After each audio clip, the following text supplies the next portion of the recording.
Alright, hello guys, how's it going? In today's video, we're going to be talking about a big, upcoming, or almost ongoing cooldown that's going to enter into the eastern United States. We're going to talk a little bit about how long that could last and how potent it's going to be.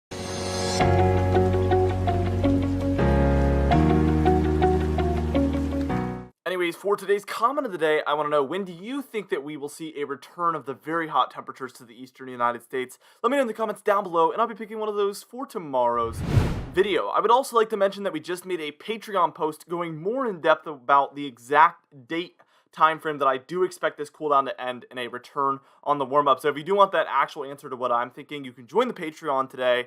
I just made a post over there. I like to make those posts kind of as related to our videos to go alongside them, so I highly recommend it. A lot of people have been a subscriber over there on the Patreon page for many, many months and enjoy it a lot, and I think you probably will as well.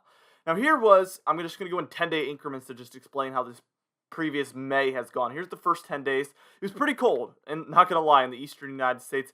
Near normal, the closer to the coast you get, and the further northwest you go in the eastern half of the country, at least. So for the north central United States, the Great Lakes, the Ohio Valley, you get a little bit colder than normal. Look at that warm area there in the southwest. It's our positive PNA. We've been talking about that for about a month now, and as you can see, we're moving into the second 10-day period, so the 10th through the 20th here, and things got a lot colder here for the southeast, the south central United States, very far into the greens and even the second layer of blues there, which is indicating about 5 to 10 degrees below normal here for these green areas. On a 10-day period, that is very, very significant, actually, believe it or not, because you're taking a look at 10 different days. This means probably every single day was below normal within this 10-day period, which is just really, really crazy. We did see some warmer temperatures creep their way into the northeast and also the north central United States, and this kind of gave way to our previous 10 days that we've had, or the 19th through the 29th, because today's the 29th, so that's the furthest I could get, but we'll live with it. As you can see, the western United States just had a massive flip. Same story with the eastern United States. We saw just a complete flip of the pattern. Cold went west instead of east. The warmth went to the east instead of the west. This is a classic negative PNA pattern. We saw that PNA basically flip, and that's what flipped the entire pattern. I talked about that all month.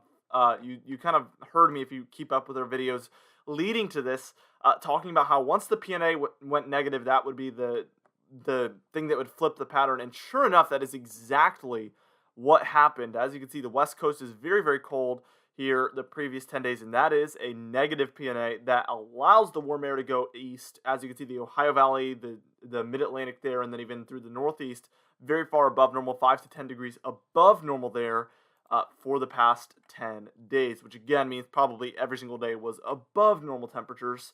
We saw plenty of 90s around, which is a little bit early for some regions.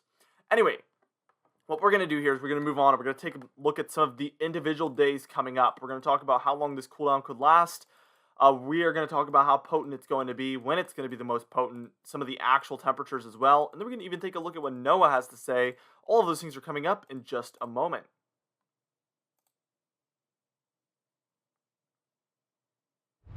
Alright, now here we are taking a look here at today. Well, actually, yeah, so this is going to be the this is going to be the 29th. I don't know why I just got so confused there. As you can see, the southeast is holding on to a lot of those warm temperatures. Actually, here in Virginia, it's going to be pretty nice today. So I know a lot of the southeast states, we're on the kind of northern end of it.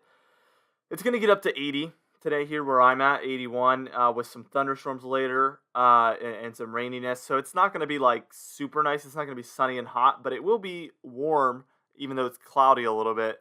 So that's kind of how today's going to go for a lot of the southeast. It might not be super nice, but it's going to be nicer than it's going to be, because that's this morning, and even by the time we were reaching about 2 p.m. today, on Saturday, the time I'm making this video, it gets even colder. You can see that cool down is moving further and further southeast there. We see near normal conditions now for the southeast by 2 p.m. today. Those blues within the green is where we are 17 to 30 degrees below normal. So for Missouri, Kentucky, a lot of the Ohio Valley there in general, the northeast, very far below normal temperatures later today. And even tomorrow afternoon is going to be very similar. Again, those greens and then the blues within the green are widespread. So this is actually a significant, I would call this a major cool down.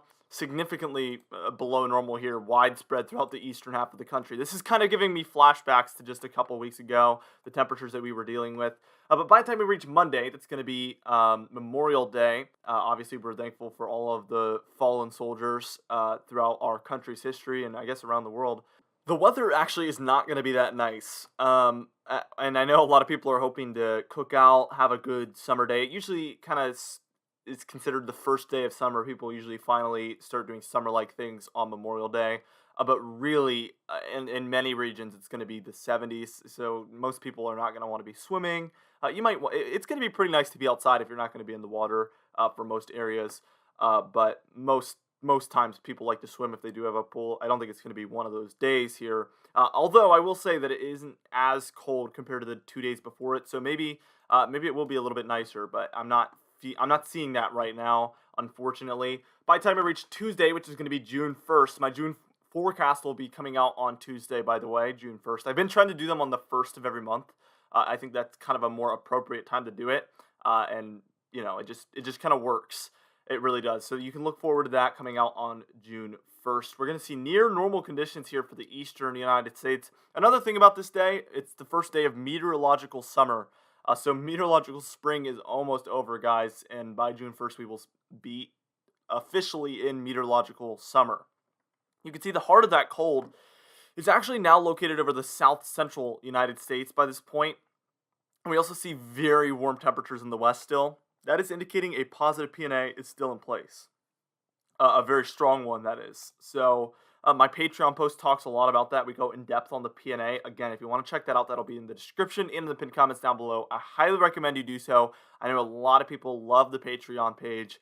We've had many subscribers to that actually since it began, like 2 years ago or 1 year ago. We've had people that have stuck around the entire thing. And that's just so crazy to me. Now, what we're going to do here is we're going to move on. We're going to move on towards June 2nd and beyond and just move through into the forecast and just take a look if we can see an end in sight yet.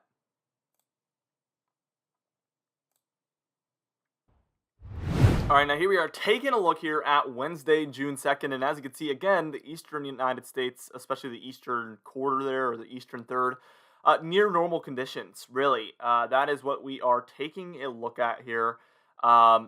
And as we look towards the south central United States, it's still that kind of pocket of very cold air down there. And then the west is still very, very warm. So this is not when that pattern flips yet. But by time we will reach Sunday afternoon here, that's going to be June 6th. And this is going to be on our European model, not the European ensemble model. The European ensemble model, here's the problem with an ensemble model. They get averaged out eventually, where they just show the same thing every single day because it doesn't really have... It's so many different things going on. There's 30 different members to the model, first off, so it's taking the mean average of all 30. So once they start to show kind of very, very different things, it comes out as very averaged out. When they're all agreeing, it comes out as very different looking things. But as time moves on, they obviously grow further and further apart. It's kind of complicated. I hope that makes sense.